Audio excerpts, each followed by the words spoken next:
Hello viewers, যারা class 10 পড়ছো, আজকে তাদেরকে আমি ইতিহাসের তৃতীয় অধ্যায় অর্থাৎ প্রতিরোধ, বিদ্রোহ ও বৈশিষ্ট্য ও বিশ্লেষণ, এই যে তোমাদের চ্যাপ্টার রয়েছে, এখান থেকে তোমাদের আজকে আমি সাজেশন প্রশ্নগুলো বলে দেবো। তাই যে সমস্ত প্রশ্নগুলো আমি বলছি এগুলো ভালো করে দেখে নেবে এবং খাতায় নোট করে রাখবে। ঠিক আছে, তো চলো শুরু করছি। প্রথম প্রশ্ন, ঔপনিবেশিক অরণ্য আইনের উদ্দেশ্য কি ছিল? দেখে নাও ভালো করে।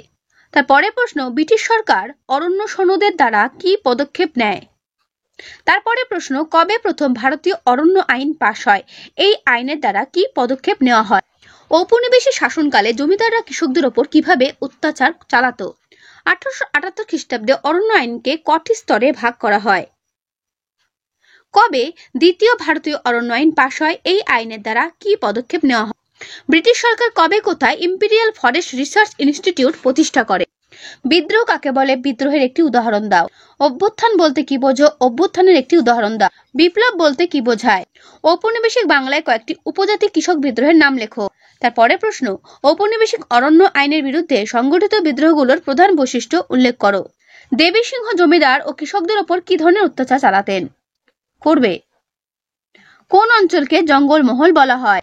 চুয়ার বিদ্রোহের গুরুত্ব কি ছিল? কবে কাদের মধ্যে চাইবাসা যুদ্ধ হয়েছিল? এই যুদ্ধে কারা পরাজিত হয়? ভিল কারা? কেনারাম কি? বেচারাম কি?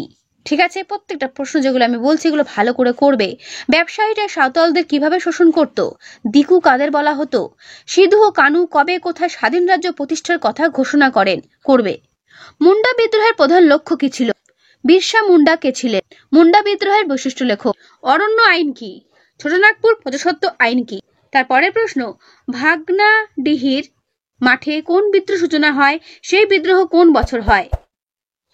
ভারতীয় অরণ্য আইন কবে পাশ হয়? রংপুর বিদ্রোহ দমনে কে ব্রিটিশ বাহিনী নেতৃত্ব দেন? কে মেদিনীপুরে লক্ষ্মীবাই নামে পরিচিত? কার বিরুদ্ধে কবে রংপুর বিদ্রোহ শুরু হয়? প্রত্যেকটা প্রশ্ন ভালো করে করবে। কোম্পানি শাসনকালে সংগঠিত প্রথম কৃষক বিদ্রোহ কোনটি? ভিল বিদ্রোহ কে দমন করেছিলেন? চাঁদ কোন বিদ্রোহের নেতা ছিলেন? উলগুলান বলতে কি বোঝায়? করবে। সাঁওতাল বিদ্রোহে কারা নেতৃত্ব দেয়? বিরসা মুন্ডা কিভাবে মারা যায়? দামিনী কোহ এর কথার অর্থ কি? সন্ন্যাসী ফকির বিদ্রোহ ব্যর্থ হলো? কোন প্রেক্ষাপটে সন্ন্যাসী ফকির বিদ্রোহ ঘটেছিল? কোন আন্দোলন ওয়াহাবি আন্দোলন নামে পরিচিত? কি উদ্দেশ্যে ওয়াহাবি আন্দোলন শুরু হয়েছিল? তিতুমির স্মরণীয় কেন? কোন ঘটনা বারাসাত বিদ্রোহ নামে পরিচিত? কোন ব্রিটিশ শাসক কবে তিতুমিরের বিরুদ্ধে অভিযান করেন? এর ফল কি হয়েছিল? ব্রিটিশ বাহিনীর বিরুদ্ধে তিতুমিরের যুদ্ধের কি পরিণাম হয়? করবে। পাগলপন্থী বিদ্রোহের কারণ কি ছিল? করবে। দেখো, আমি কিন্তু প্রত্যেকটা প্রশ্নের উত্তর তোমাদেরকে দেখিয়ে দিচ্ছি, সুতরাং বুঝতেই পারছো কিগুলো কোনগুলো ভালো করে করতে হবে, অ্যান্সার সমেত করতে হবে। ঠিক আছে, এগুলো ভালো করে করবে। বালাকোটের যুদ্ধ কবে কাদের মধ্যে হয়েছিল? এই যুদ্ধের কি পরিণত হয়েছিল? তারপরে প্রশ্ন, ফরাজি আন্দোলন কি ধর্মীয় পুনর্জাগরণের আন্দোলন? করবে। তারপর, ফরাজি আন্দোলন কি নিছক ধর্মীয় আন্দোলন ছিল? এরপরে প্রশ্ন, ফরাজি আন্দোলনের সূত্রপাত কার উদ্যোগে কেন হয়েছিল? করবে। ফরাজি আন্দোলন ব্যর্থ হলো কেন? দুদু মিয়া স্মরণীয় কেন? ফরাজি আন্দোলনের সূচনা করেন কে? শরীয়ত উল্লাহ। করবে। তারপর, সবচেয়ে দীর্ঘস্থায়ী কৃষক বিদ্রোহ হলো কোনটি? ফরাজি আন্দোলন। ফরাজি আন্দোলনের অপর নাম কি? ইসলামিক আন্দোলন। করবে। পাগলপন্থী সম্প্রদায় প্রতিষ্ঠাতা ছিলেন করিম শাহ। ফরাজি নামে ধর্মীয় সম্প্রদায় প্রতিষ্ঠা করেন হাজী শরীয়ত উল্লাহ। ফরাজি কথার অর্থ কি? আল্লাহ কর্তৃক নির্দেশিত বাধ্যতামূলক কর্তব্য। তিতুমিরের প্রকৃত নাম মীর নিসার আলী। মীর নিসার আলী নেতৃত্ব দিয়েছিলেন বাংলার ওহাবি আন্দোলন। ঠিক আছে, এরপরে প্রশ্ন, নীলকর কারা? এলাকা চাষ বা নিজ আবাদি চাষ বলতে কি বোঝো? দাদনী বা বে এলাকা চাষ বলতে কি বোঝো? দাদন কি? নীলকররা নীল চাষীদের ওপর কিভাবে অত্যাচার করতো তা সংক্ষেপে আলোচনা করো। কোন কোন পত্রিকায় নীল চাষীদের ওপর নীলকরদের অত্যাচারের কাহিনী প্রকাশিত হতো? করবে। তারপরে প্রশ্ন, নীল বিদ্রোহে খ্রিস্টান মিশনারিদের ভূমিকা কিরূপ ছিল? কৃষকদের পক্ষ নিয়ে কোন কোন জমিদার নীল বিদ্রোহে অংশ নেয়? দিগম্বর বিশ্বাস ও বিষ্ণুচরণ বিশ্বাস কে ছিলেন? নীল দর্পণ নাটক কে রচনা করেন? এটি কে ইংরেজিতে অনুবাদ করেন? কারা কি উদ্দেশ্যে দীপাবনা রায়ত লীগ গঠন করবে? তিন কাঠিয়া প্রথা বলতে কি বোঝো? বড় প্রশ্নের জন্য করবে, বাংলায় নীল বিদ্রোহের ফলাফল সম্পর্কে আলোচনা করো। দেখে নাও এর পুরো উত্তর। বইটা আমি আস্তে আস্তে সরাচ্ছি যাতে করে তোমরা প্রত্যেকেই এর পুরো উত্তরটা দেখতে পারো। ঠিক আছে, তো এর উত্তর এই পর্যন্ত শেষ হলো। পাবনার কৃষক বিদ্রোহ সম্পর্কে কি জানো? পাবনার কৃষক বিদ্রোহ টিকার জন্য আসতে পারে। দেখে নাও পুরো উত্তর। আস্তে আস্তে আমি বইটি সরাচ্ছি যাতে করে তোমাদের প্রত্যেকের প্রশ্নের উত্তর দেখতে সুবিধা হয়। এর উত্তর এই পর্যন্ত শেষ। তারপরে প্রশ্ন, নীল বিদ্রোহে সংবাদপত্রের ভূমিকা বিশ্লেষণ করো। মাধ্যমিক 2022 এই প্রশ্নটা এসেছিল, তো এই প্রশ্নটা ভালো করে করবে, চেষ্টা করবে পয়েন্ট ধরে ধরে লেখার, যেভাবে এখানে পয়েন্ট ধরে ধরে লিখে দেওয়া রয়েছে। ঠিক আছে, এর উত্তর ঠিক এই পর্যন্ত শেষ হলো। 8 নম্বরের জন্য এই প্রশ্নটা করবে, 19 শতকে বাংলায় নীল বিদ্রোহের প্রধান কারণগুলো আলোচনা করো।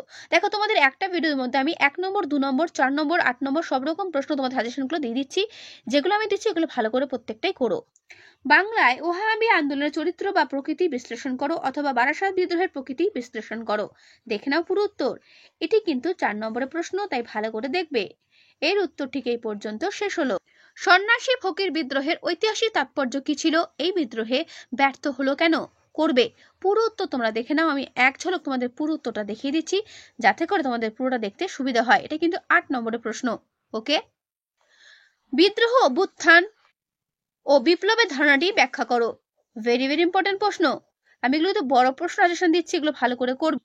যেগুলো আমি দিচ্ছি এগুলো প্রত্যেকটা প্রশ্ন ভালো করে তৈরি করবে, পরীক্ষাতে এর মধ্যেই কমন পাবে। ঠিক আছে, এর উত্তর ঠিক এই পর্যন্ত শেষ হলো।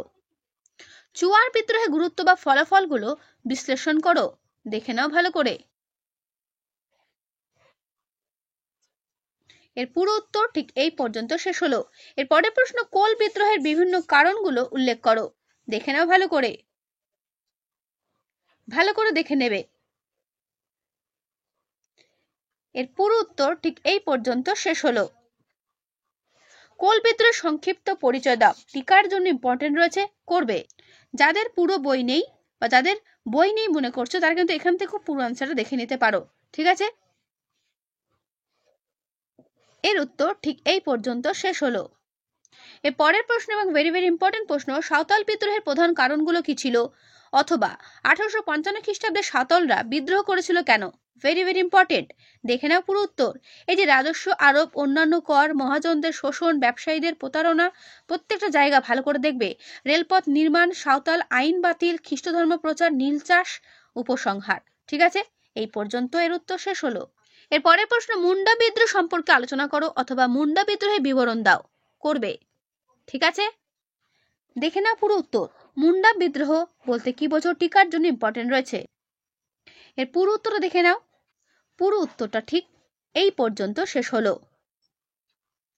তিতুমিরের বিদ্রোহ, টিকা লেখো। করবে। ঠিক আছে, দেখে নাও এর পুরো উত্তর। এর পুরো উত্তর ঠিক তোমাদের এই পর্যন্ত শেষ হলো। তো তোমাদের প্রতিরোধ ও বিদ্রোহ বৈশিষ্ট্য ও বিশ্লেষণ 3 নম্বর অধ্যায় থেকে এই হলো সাজেশন প্রশ্ন। এগুলো ভালো করে করবে, পরীক্ষাতে এর মধ্যেই কমন পাবে। তো আজকের এই ভিডিওটা আমি তোমাদেরকে এখানে শেষ করছি। কেমন লাগলো অবশ্যই আমায় কমেন্টে জানিও। ভালো লাগলে লাইক করো, অবশ্যই বন্ধুদের কাছে শেয়ার করে দিও। তো আজকে এখানেই, দেখা হবে নেক্সট ভিডিওতে। ভালো থেকো সব।